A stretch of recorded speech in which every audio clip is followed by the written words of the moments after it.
go. We are live.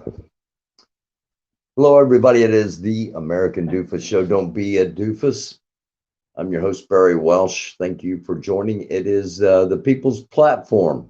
And what we're going to do Wednesday nights, starting at 10:30. And just your chance to come on if you so desire and talk about what's on your mind. I've got a couple of things I want to share real quick. And a couple of emails that I said yesterday we were going to get to. This one says, all my life I've been a, quote, Zom trooper, end quote, meaning someone who looked around the corner of our bright, stable society to glimpse possible futures resembling movies like Escape from New York, Mad Max, or the zombie genre, hence Zom, which fascinates me. As suspected, this fictional interest was secular prophecy from gifted writers warning us that safe routes can be catastrophically disrupted. And these routines were, and they are now, and here we are, zommed out. Fiction is often fact which either hasn't arrived or isn't widely recognized. I strongly suggest preparedness-minded people revisit apocalyptic cinema or eye toward developing personalized responses to current policies. As a nation, we've been zommed out since at least late 2020. Therefore, our learning curve should be shorter this time around. Inflation is forcing stockpiling of food and other necessities as worried consumers race against rising prices. A new variant of COVID may promise more of the same pandemic mandates and restrictions or impose new ones. Hopefully not along the lines of Australian authoritarianism. Their isolation camp approach for those testing positive wouldn't be well received here in America. These extremes prompt us to process myriad psychological reactions to this new experience or ordeal. Welcome to the Zom, fellow troopers. It's definitely not a walk in the park. It came from a viewer in New Orleans, and I wanted to share it because there's some things to think about. First of all, I've got a book out, and the book's called America, Land of the Greed, Home of the Grave, and it is fiction. One of the lines he says in his email here is, fiction is often fact which either hasn't arrived or isn't widely recognized. And I smiled as I read that because I have a feeling that's what's going to happen with my latest novel. I say my latest, it's the third of my novels. The first one was called 12-12-12, the final 10 days. And it's about the Mayan calendar and the supposed end of the world back in 2012. The second novel I've gotten out is called The Second Coming of Christ, Yellowstone. And it's about the Yellowstone volcano, the super volcano underneath Yellowstone. And then my latest novel is America, Land of the Greed, Home of the Grave. And once the live's over, I'll go back and put a link into the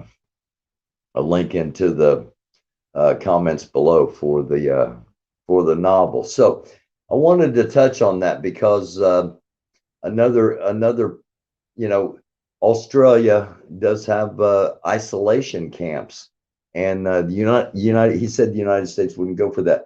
Actually, the United States did something similar during the smallpox epidemic, and they created in towns they would use a big house as what they called the pest house, and they would basically quarantine those infected in one, so that everybody that was infected was in one place. So don't be surprised what our country may try to do. Someone else had commented that the COVID virus was possibly a biological warfare, and that's something that we would have to have some major proof of. And and also, um, I can see it being more of a trial than an actual act of war. In that, if you're going to use biological warfare, you're going to use something that kills quite effectively, and there is no response for it. Now, COVID is deadly enough, and I don't want to downplay it at all, but that's something we'd have to really have some proof of. And while I'm on the COVID thing, I wanted to share this that was sent to me anonymously, and it is an internal communication from a major hospital, and it reads: COVID-19 cases are on the rise again. Expect the trend to continue for at least 4 to 6 weeks, all the way up to and through the winter holiday season. As of Wednesday, December 3rd or December 1st, 343 cases of positive patients were being cared for in our hospital, and that's up about 80% in the past 3 weeks. 7-day coronavirus positivity rate is above 12%, and experts reported the first identification of the Omicron variant in the United States late Wednesday. Governor's office acknowledged that the statewide public health emergency will extend into the new year. So Indiana is going to be under a new public health emergency, or a continued public health emergency through at least the beginning of 2022. The order says about 95% of hospitalizations and 75% of deaths involve unvaccinated people. And the state of Indiana is currently averaging about 20 COVID deaths per day. These and other factors have prompted state healthcare organizations to issue grim warnings. Indiana's hospital, medical, and nursing associations suggest that healthcare providers won't be able to treat everyone who needs medical services in the months ahead, as primarily unvaccinated people drive another surge of COVID-19 hospitalizations. Let me read that first line again because it's kind of troubling. These and other factors prompted state healthcare organizations to issue grim warnings.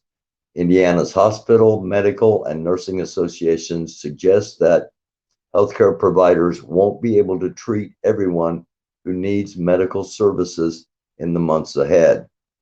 So they're expecting another surge. They're expecting that that people that have illnesses that aren't COVID related may not be able to be treated because of the lack of hospital facilities.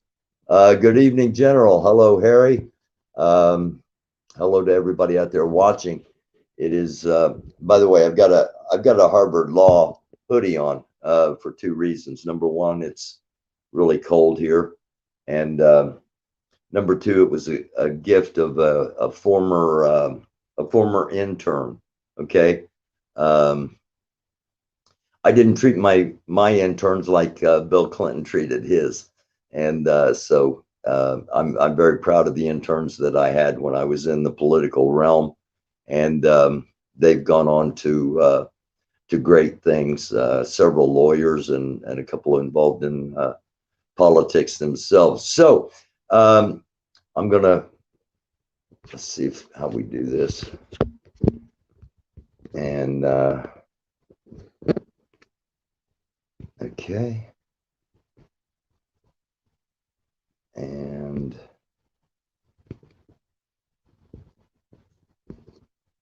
all right. Well, I'm trying to post how to so you can come on here if you so desire.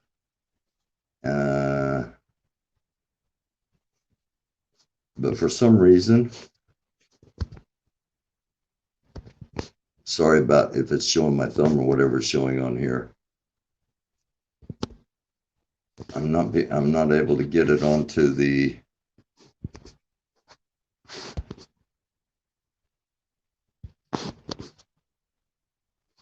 I'm able to get it onto the comments.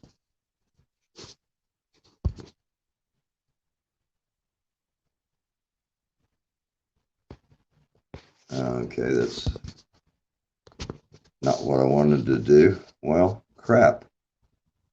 All right. I'm going to have to delay this, and we'll do this next time. Because I'm not sure why it's not letting me. Let's see if I can do it this way.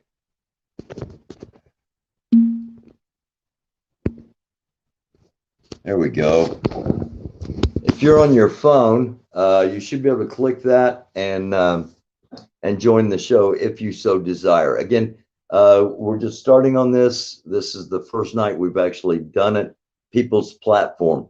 The concept behind it is sometimes people have something to say and they don't have a place to say it. They don't have their own platform. Fortunately, I've got a small platform, so I'm opening it up to people that don't have their own, that at times have some things they want to say.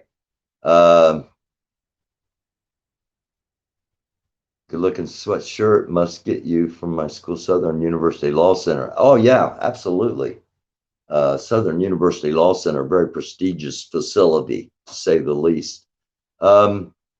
So we've got, I had an episode yesterday where I touched base on a couple of things. Number one was President Trump, when he was president of the United States, lied about having COVID and was so weak at one point he couldn't hold a briefcase even, which is not surprising because it is it just sucks the life out of you.